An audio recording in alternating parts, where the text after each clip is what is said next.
Had so many chances to score more goals, to control more the game, especially in the first half. Sometimes it's hard to understand how we are going to miss so many opportunities, but in the end we won.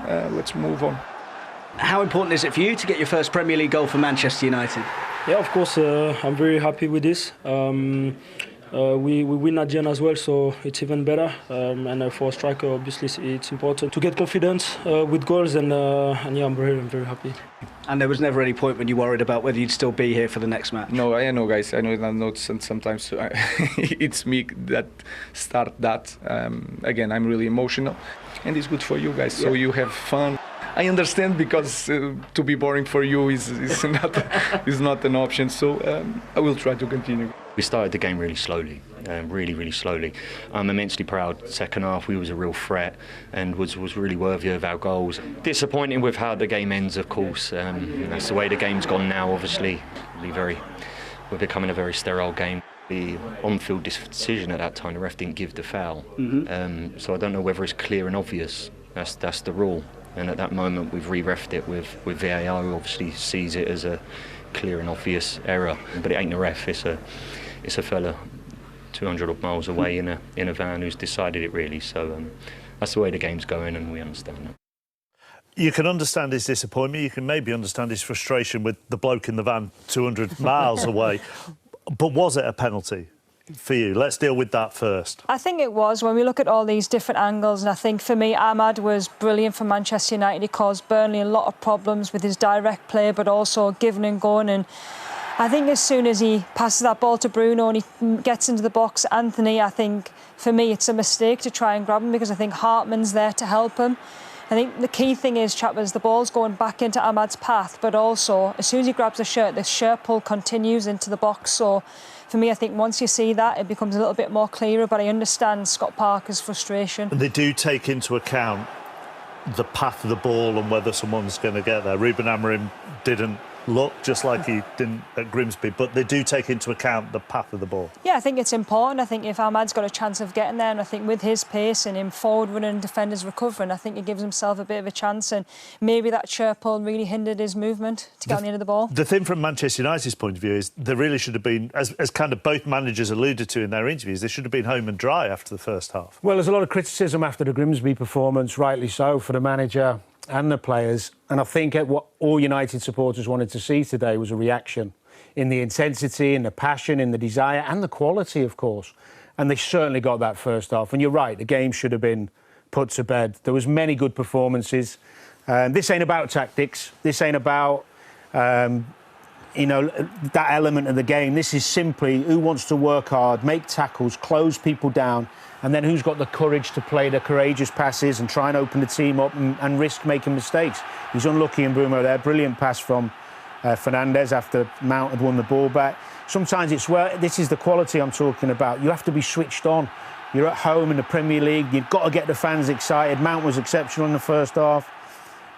Again, closing Walker down here. This is the one where they actually gave a penalty, and then they changed their mind on that one, rightly so as well. I thought that was the right decision.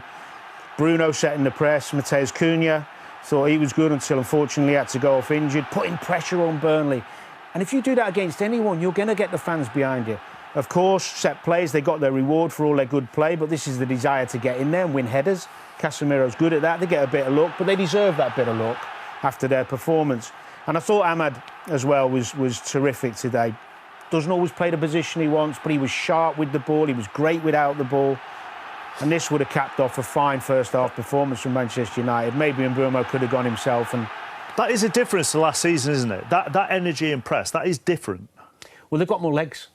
If you looked at the starting lineup, you know, if you think of Mount, he's always been good without the ball. Cunha's quick, strong, and Mbeumo's quick, strong. So you can be more athletic. And yet, they nearly threw it away in the second half. And look, there's so much criticism of the system or the tactics or the manager. But I know you think, or you both think here, sometimes the individual has to take the responsibility. Today, for sure, I've been a big critic of the system. I don't think it suited them, and I'm still not sure about it. Today, that wasn't what in question or why Burnley got back in the game. Excuse me.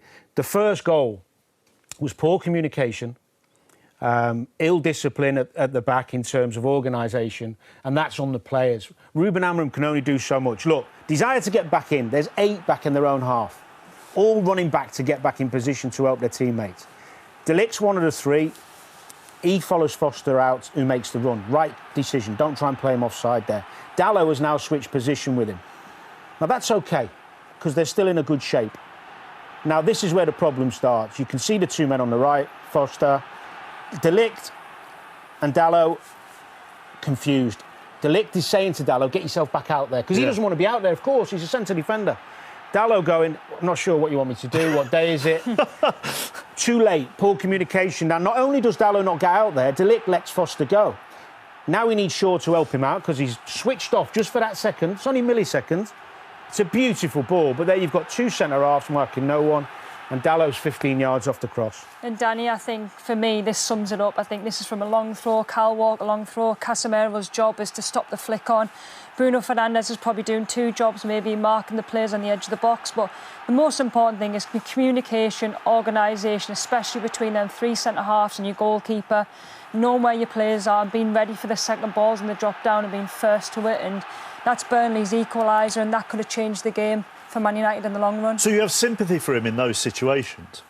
I do. Yeah. They're international players. Individual players, I think, experienced players, played a lot of football. I think in their moments where you can really control situations, they need to be better. You've just kind of argued with yourself, haven't you, there? Really? I enjoy that. I know. Well, if do you know what? I think this is the second show I've done. Yeah. And I'm praising United again, because also I've got to say, when you go 2-2 at home and the crowd get a bit deflated, they win again.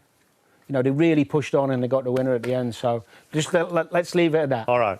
I mean, if there's one pundit who's going to praise United, you'd be near the bottom of my list. If there's one pundit who's going to argue with themselves, you're right at the very top of that list. Right, Wolves, well... I tell you, what a weekend it has been so far. I'm Rebecca Lowe, the 2 Robbies alongside me, Robbie Earle and Robbie Mustoe. Robbie Mustoe, I mean, they don't make it easy on their fans, do they, Manchester United? Is there any other league in the world that's like this in match day 3, so early in the season? We're not out of August yet, and there seems so much pressure, intensity, importance on goals and victories. But based on what he said before in saying we must win, no excuses, God, that was close, wasn't it? I think we're all looking at the manager saying, well, how are you going to explain this one away? But big moments, big players. Bruno Fernandes steps up and they win the game. And I guess this project will continue. Limping along a little bit, it's Burnley at home. And that was scrappy, messy, defensively dodgy for Manchester United, all over the place. And that's where we are at the moment, Man United. Robbie Earle, do you think that kick of the football from Bruno Fernandes could be the turning point, or we get carried could be, away? Bex. We might be in 2 or 3 years' time talking, remember the Mark Robins moment for Sir Alex Ferguson back in the day, and the rest is history what Sir Alex did. Could we be talking about similar, because we must win, no excuses. Up until those last few minutes, we weren't sure that there was a win. Fair play to Bruno, missed a penalty last week. All the pressure on his shoulders this week, puts the ball into the back of net. They celebrated that like it was a Champions League winner. That's how important that 3 points against Burnley was. Not pretty, not in control, but they got the 3 points. Scott Parker obviously not happy with the referee. He went and had a chat to them, as you saw just then. It is hard on Burnley. What a part in that game they played, Robbie. Well, they really did, and they've got some dangerous players. Lyle Foster is a dangerous forward. He's got a little bit of experience in the Premier League before. He can hold the ball up. Again, like other promoted teams, there's lots of changes, and they asked too many problems. Too many problems of Manchester United's defence that, for the most part, we think's done OK. But, I mean, that's way tighter than it should be. It really is. But all that matters is the result. It's all that matters, Bex. I mean, when you make a statement like he made before the game, you have to get all 3 points. And they... Bruno Fernandes scored a 97th-minute winner as Manchester United recorded a 3-2 victory over Burnley in Saturday afternoon's Premier League contest at Old Trafford. Burnley twice answered back in Manchester, with Lyle Foster making it 1-1 after a Josh Cullen own goal had sent the Red Devils ahead, before Jadon Anthony registered after Brian Mbeumo made it 2-1 to the hosts. However, there was to be late drama, with Fernandes netting a penalty in the 7th minute of added time at the end of the 90 to secure a valuable 3 points for under-pressure head coach Ruben Amorim. Man United's first win of the season has moved them up into 9th spot in the Premier League table, with the 20-time English champions boasting 4 points from their opening 3 matches. Meanwhile, Burnley sit 11th, with the Clarets picking up 3 points from their first 3 games. Man United had to win this match. Ruben Amorim had to win this match. The fallout would have been incredible had the Red Devils been unable to claim all 3 points, as they twice led Burnley and should have been out of sight in the first period after some excellent football. Once again, their goalkeeping issues were on full display, with Altay Bayindir, who came back in for Andre Onana, at fault for Burnley's second, and it did appear that the Clarets had done enough to secure all 3 points. Man United refused to accept that they would not claim their first win of the season, though, and Fernandes scored a pressure penalty in stoppage time to spark incredible scenes inside Old Trafford. Amorim's position at the helm would have been in severe doubt had the Red Devils dropped points here, but suddenly things are looking up for the English Giants, with 4 points from 3 matches a solid return. There is still a lot of work to do, and Man United must sign a new goalkeeper before the end of the transfer window, but finally some happiness has been provided to their suffering supporters.